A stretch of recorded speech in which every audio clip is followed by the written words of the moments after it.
पर आमंत्रित करने के लिए धन्यवाद करती हूँ, जिन्होंने मेरी प्रतिभा को पहचाना और मुझे इस मंच पे बोलने का मौका दिया। मैं आप सबको बता देती हूँ, मेरा नाम सियाज पुनिया है और मैं एक एथलीट हूँ और मैं नशा मुक्त हरियाणा को लेकर हरियाणा में काम कर रही हूँ। आज यहाँ जितनी भी नारी शक्ति पहुँची है, सबको मेरी तरफ से राम राम नमस्कार।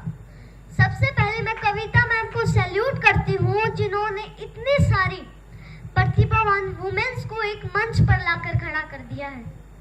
मैं आप सबको बता देती हूँ, मैं जहाँ कहीं भी जाती हूँ, लोगों के मन में एक ही सवाल होता है कि सियाज तू क्या करना चाहती है, तेरा मकसद क्या है। तो मैं आप सबको बता देती हूँ, सबसे पहले मैं मेरे हरियाणा को नशा मुक्त देखना चाहती हूँ और दूसरा, हमारे समाज में जो लड़का लड़की को लेकर भेदभाव है ना, उसको खत्म करना चाहती हूँ। क्योंकि मेरी एक सोच है कि अगर मुझसे इंस्पायर होकर एक भी इंसान नशा छोड़ता है और एक भी माँ बाप अपने बेटा बेटी के लिए कोई सपना देखता है, तो मैं समझूंगी कि मेरा वो काम सफल हो गया जिसके लिए मैं इस दुनिया में आई हूँ। क्योंकि हम बेटियों के लिए जो स्लोगन्स बनाए जाते हैं, बेटी बचाओ, बेटी पढ़ाओ, नारी शक्ति, मातृशक्ति, क्या सच में ऐसा है? एक नारी को उसके अधिकार मिलते हैं? कभी भी नहीं। आज मैं मेरे हरियाणा की ही बात करती हूँ। 1966 से लेकर अभी तक सिर्फ 6 महिला सांसद हैं और इस समय सिर्फ 9 महिला विधायक हैं। ज्यादा बड़ी बात नहीं कहती, अगर गांव में कोई महिला सरपंच बन भी गई तो सरपंची उसका पति करता है, वो अपने विवेक से कोई फैसला नहीं ले सकती।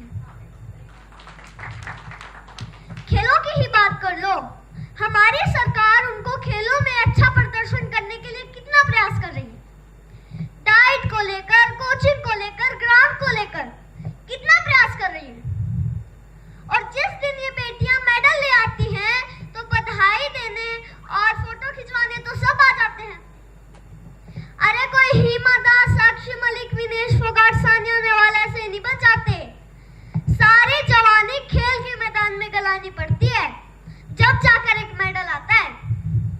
क्योंकि अब आप जैसी पढ़ी लिखी महिलाएं अब समाज में आगे आ रही हैं, तो मैं आपसे हाथ जोड़कर विनती करती हूँ कि मैं जिस भी चीज को लेकर चल रही हूँ, चाहे वो नशा मुक्त को लेकर हो, चाहे वो बेटा बेटी के भेदभाव को लेकर हो, चाहे वो खेलों को लेकर हो, उसमें आप मेरा साथ दें। क्योंकि एक महिला का दर्द सिर्फ एक महिला ही समझ सकती है। क्योंकि मैं भी एक किसान की बेटी हूँ, मैं भी किसान आंदोलन में बैठी हूँ 1 साल, मैं पहलवानों आंदोलन में भी बैठी हूँ और मैंने दिल्ली जाकर मेरे उन बहन भाइयों की हालत देखी है। तो मैं चाहती हूँ कि आप आगे जाकर हम बहन बेटियों की आवाज उठाएं। और यहाँ पर मेरी बहनें बैठी हैं, तो मैं उनके लिए 4 लाइन कहना चाहती हूँ। जो डरी डरी रहती हैं, घर से बाहर नहीं निकलती, अपने आप को कमजोर समझती हैं, उनके लिए मैं 4 लाइन बोलना चाहती हूँ। क्यों डर डर के जी रही है? अरे क्यों डर डर के जी रही है? क्यों दबाए बैठी है अपने अरमान? एक बार अपने सपनों को पंख लगा कर तो देख, खुला पड़ा है सारा आसमान। जीत सकती है तू पूरी कायनात, जीत सकती है तू पूरी दुनिया, बन के दिखा अपने माँ बाप का अभिमान। अरे जब तू ही देवी, तू ही दुर्गा, तू ही लक्ष्मी, तो क्यों सहती है अपमान? कह सियाज पुनिया, तोड़ देंगे हर वो परंपरा, जहाँ नहीं होता नारी का सम्मान, जहाँ नहीं होता नारी का सम्मान। जय हिंद, धन्यवाद। Thank you so much Ciaz. और इतनी सी उम्र में इतना गजब का टैलेंट, कहते हैं कि भगवान का विशेष आशीर्वाद होता है, या कहें कि पूर्व कर्मों का लेकर आते हैं बच्चे, ऐसा ही कुछ आशीर्वाद अपने साथ लेकर आई है ये प्यारी सी सियाज पुनिया। आप सभी का बहुत सारा प्यार इस बच्चे को मिलता रहे।